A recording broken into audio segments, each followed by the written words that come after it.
అందరికీ నమస్కారం అండి. లక్ష్మి గారి ముచ్చట్లకు స్వాగతం. ఈరోజు వీడియో ఏంటంటే నేను మా ఫ్రెండ్స్ తోటి టెంపుల్స్ నల్లగొండ డిస్టిక్లో ఉన్న టెంపుల్స్ చూడడానికి వెళ్ళానని చెప్పాను కదండి లాస్ట్ వీడియోలోనే.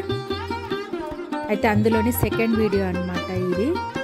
అయితే మేము ఫస్ట్ ఆది మహావిష్ణు ఆలయం చూసిన తర్వాత అలాగే స్ట్రెయిట్గా నల్లగొండ డిస్టిక్ వెళ్తున్నాము. ఇప్పుడు మీకు కనిపించేది వేణుగోపాల స్వామి ఆలయం అండి. కమాన్ కనిపించింది కదా, అదైతే మేము చూడలేదు.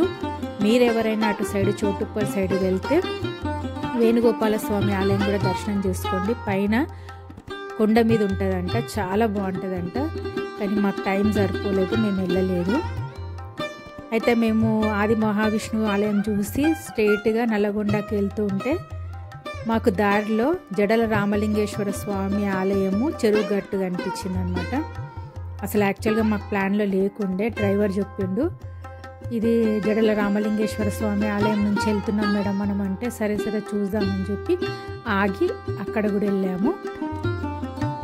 జడల రామలింగేశ్వర స్వామి ఆలయము యాదాద్రి జిల్లా చౌటుప్పల్ మండలం చెరువుగట్టు అనే గ్రామంలో ఉంది. అక్కడ కనిపిస్తుంది కదండి, అదే జడల రామలింగేశ్వర స్వామి ఆలయం.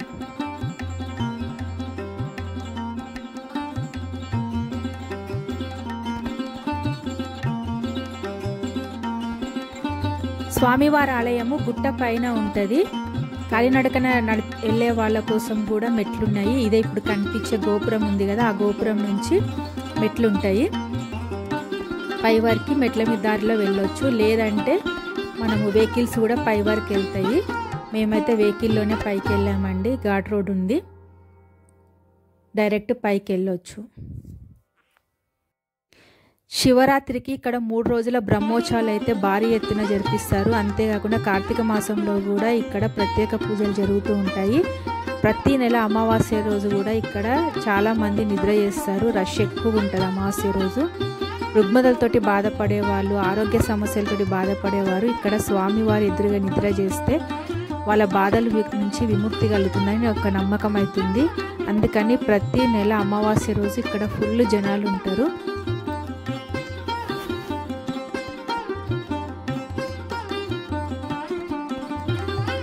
మీ కింద ఉన్నప్పుడు పెద్ద గాలిగోపురం చూపించాను కదండి, అది మెట్ల మార్గం అనమాట. మెట్లయితే మనకు ఒక 200-250 మెట్ల వరకు కూడా ఉన్నాయి.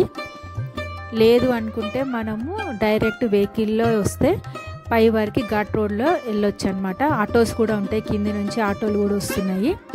మేమైతే డైరెక్ట్ కార్లోనే వెళ్ళాము పై వరకు కూడా. మనం వెళ్తూ ఉంటే ఘాట్ రోడ్లో మనకు ఒకటి పెద్ద శివుని విగ్రహం కనిపిస్తుంది. అలా నేరుగా మనం శివుని విగ్రహాన్ని దర్శనం చేసుకొని అట్లాగే స్ట్రెయిట్గా పై వరకు ఆలయం వరకు కూడా పైకి వెళ్ళొచ్చు. ఇక్కడ నైట్ స్టే చేయాలనుకునే వాళ్ళకి రూమ్స్ కూడా ఉన్నాయండి. అంతేకాకుండా రుగ్మతలతోటి బాధపడే వాళ్ళు స్వామివారికి ఎదురుగా ఉండే ఒక పెద్ద బండ ఉంటుంది, ఆ బండ పైన నిద్ర చేస్తారు. అలా చేయడం వల్ల వాళ్ళకు ఉండే బాధలు రుగ్మతలు అన్నీ కూడా తొలగుతాయని నమ్మకము.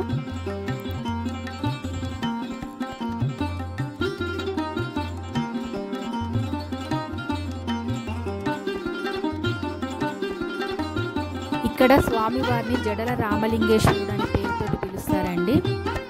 కథనం ప్రకారము శ్రీరాముడు లంకపై విజయం పొందిన తర్వాత శివ పూజ కోసం లింగాన్ని ప్రతిష్టాపన చేశారంట. ఆ లింగమే జడల రామలింగేశ్వర స్వామి. అయితే ఈ లింగం యొక్క ప్రత్యేకత ఏంటంటే స్వామివారి తలపైన జడలు ఉండడం అన్నమాట.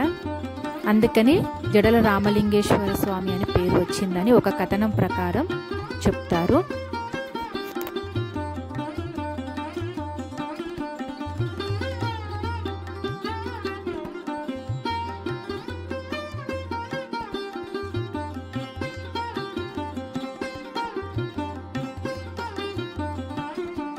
అంతేకాకుండా ఇంకొక కథనం కూడా ఉందండి.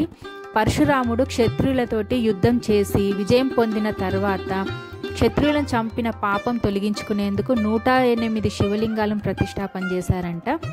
అందులోనిది చివరిదే ఈ శివలింగము. అయితే పరశురాముడు ఎంత తపస్సు చేసినా శివుడు ప్రత్యక్షం కాకపోవడంతో పరశురాముడికి కోపం వచ్చి ఆయన గొడ్డలితోటి శివునిపై కొట్టాడంట. ఆ ఆనవాళ్ళు అనేది ఇంకా శివలింగంపై మనకు కనిపిస్తూ ఉంటాయి. పంతులు గారు అయితే పూలను పక్కకు జరిపి మనకు చూపిస్తారు. అది ఇప్పటికి ఉన్నది.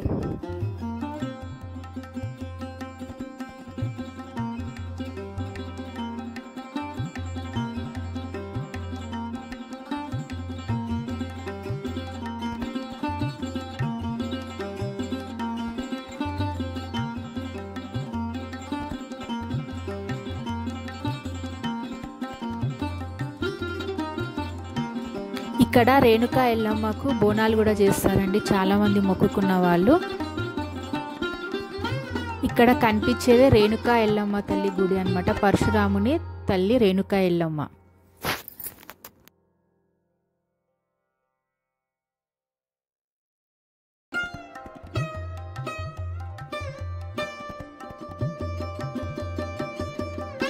ఇదేనండి చెరువుగట్టు జడల రామలింగేశ్వర స్వామి ఆలయం యొక్క చరిత్ర. ఎలా ఉందండి? నచ్చిందా మీకు? నచ్చినట్లయితే ఒక చిన్న లైక్ చేయండి, కొత్త వారికి షేర్ చేయండి. కొత్తగా సబ్స్క్రైబ్ చేసుకున్న వాళ్ళు ఎవరైనా బెల్ మీద క్లిక్ చేయండి. నా వీడియోస్ అన్నీ కూడా మీ వరకు చేరుతాయి. ఓకేనా అండి? నెక్స్ట్ వీడియోలో మీకు మేము వెళ్ళిన ఇంకొక ఆలయాన్ని మీకు చూపిస్తాను. ఓకేనా? బాయ్ అండి.